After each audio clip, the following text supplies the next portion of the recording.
So over the past 72 hours, something genuinely unprecedented happened in the AI industry. The United States government, the White House, the Pentagon, the president himself essentially declared war on one of the most valuable AI companies in the world. And it happened so fast that most people are still trying to figure out what it actually means. So let me walk you through the whole thing from the beginning, because there's a lot here that gets lost when you just see the headlines. So let's get into it. Anthropic wasn't some reluctant government contractor who got dragged into a Pentagon deal against their will. They were the first frontier AI company to deploy their models on US government classified networks. They actually beat OpenAI to it, and they beat Google as well. They also got into the national laboratories, built custom models specifically for national security customers, and by the time this whole thing blew up, Claude was being used by the Department of War for intelligence analysis, operational planning, cyber operations, real mission critical stuff. So the relationship was deep, which is part of why what happened next is so striking. The Department of War has a standard contracting requirement. If you want to deal with us, your AI has to be available for any lawful use we decide to put it to. No carve-outs in the contract, full access within the bounds of the law, and most companies apparently signed on without much friction. Anthropic said no, on two specific things. They put two hard limits on the table and told the Pentagon these could not appear in any contract no matter what. The first was a mass domestic surveillance. Their argument was that even if surveilling American citizens at scale is technically legal under current law, AI fundamentally changes what that means. Dario wrote publicly that AI can now take scattered, individually harmless data, your location history, your browsing, your associations, and automatically stitch it into a comprehensive picture of your life at massive scale. His position was that the law simply hasn't caught up to what the technology can now do, and legality alone isn't enough of a justification. The second was fully autonomous weapons, systems that select and engage targets without a human in the loop. And here, the argument was more practical than philosophical. Anthropic's position wasn't that this technology should never exist, it was that today's frontier AI models are not reliable enough to be trusted with lethal targeting decisions without human oversight. Their concern was that deploying current models in the role would put American soldiers and civilians at risk. They also made clear that these two exceptions had been sitting in their existing contracts the whole time and had never once blocked a single government mission. The Pentagon's position was firm: unrestricted access for any lawful purpose, full stop. Their view is that it's not a private company's call to decide what the military can and cannot do. That belongs to the commander-in-chief. Negotiations went on behind closed doors for months. Then they started leaking and the threats started escalating. The Pentagon threatened to label Anthropic a supply chain risk, a designation that historically the US government has reserved for foreign adversaries. It had never been publicly applied to an American company before. They also floated invoking the Defense Production Act, a Korean War-era law that lets the government compel private companies to produce things for national security reasons. In other words, we can legally force you to give us unrestricted access. On February 26, Dario Amodei published a public statement that essentially said, "We've heard the threats and we're not moving." He also pointed out that two threats were, in his words, inherently contradictory.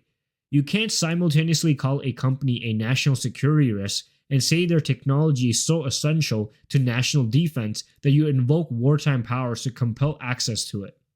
These two positions cancel each other out. The Pentagon gave Anthropic a deadline of 5 p.m. Eastern on Friday. Agree to unrestricted access or face consequences. Anthropic didn't move.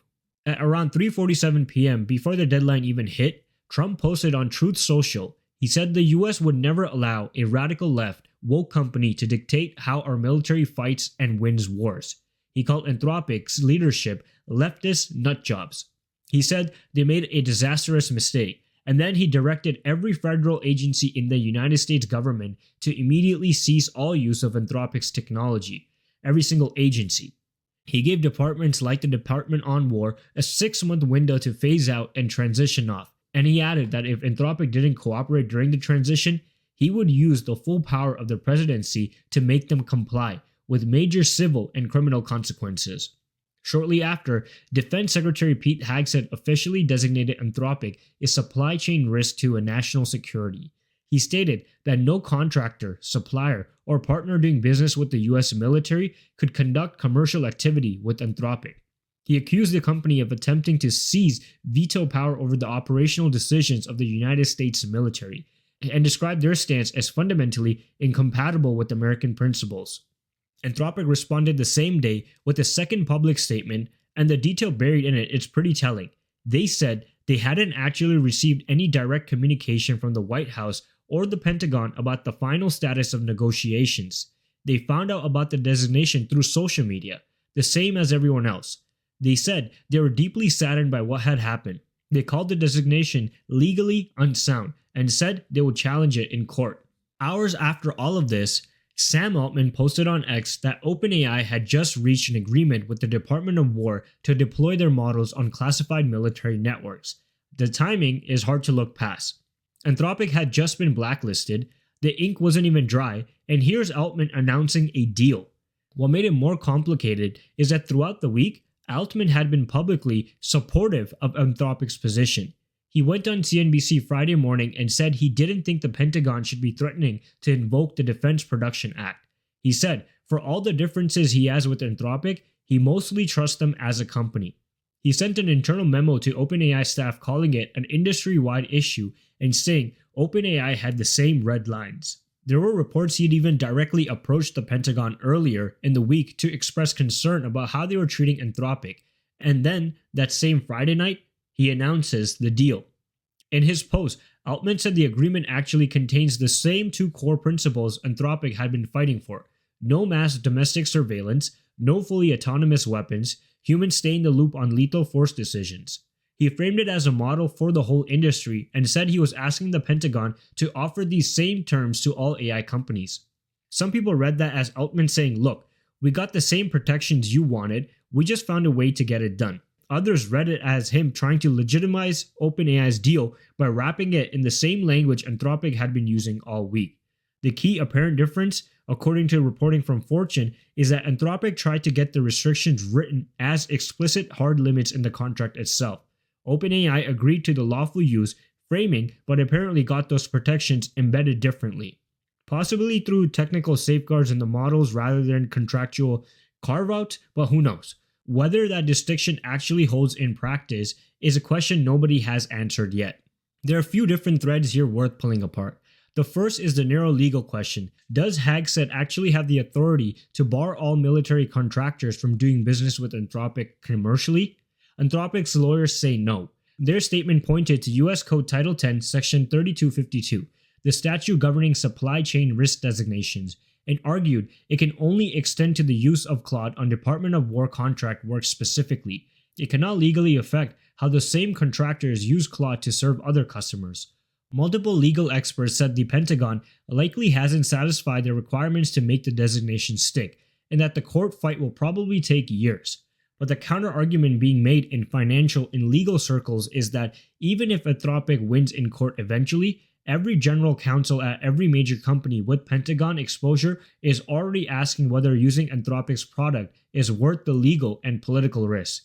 The chilling effect may land before any judgment does. The second question is broader. What does this mean for how tech companies and the government work together going forward? There are researchers at Georgetown Center for Security and Emerging Technology who said during this whole week that there are no winners here. The concern is that private companies watching this unfold will start concluding that working with the defense sector just isn't worth it. And the people who ultimately pay for that, they argue, are the people actually in the field who end up with access to inferior technology because all the best stuff decided to stay out of government contractors. Senator Mark Warner flagged something similar. He suggested that publicly attacking a leading American AI company and potentially steering contracts to a competitor in the process possesses real risks, not just to defense readiness, but to the willingness of private sector companies and research institutions to work with Washington at all.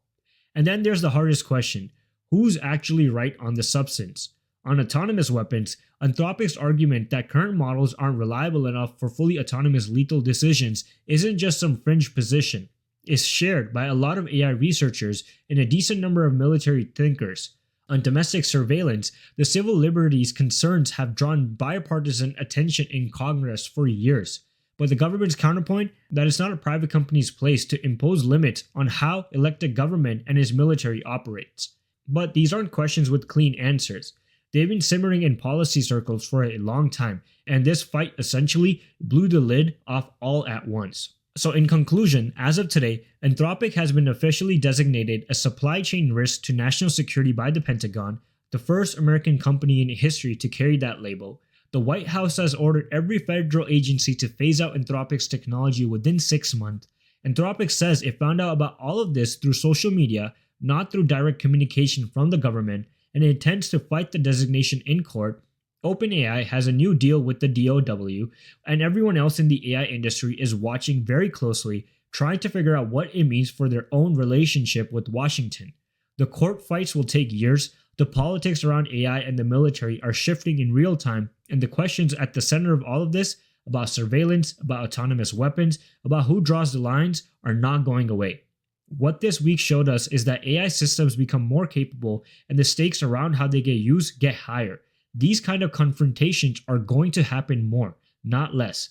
The conflict between what AI companies are willing to build and what governments want to do with it has been abstract for a long time. It isn't abstract anymore. But that's it for today's video. Make sure to subscribe to the channel, follow us on Twitter, follow the world of AI, and don't forget to subscribe to our newsletter. We post constantly and you don't want to miss this. I'll see you guys in the next one.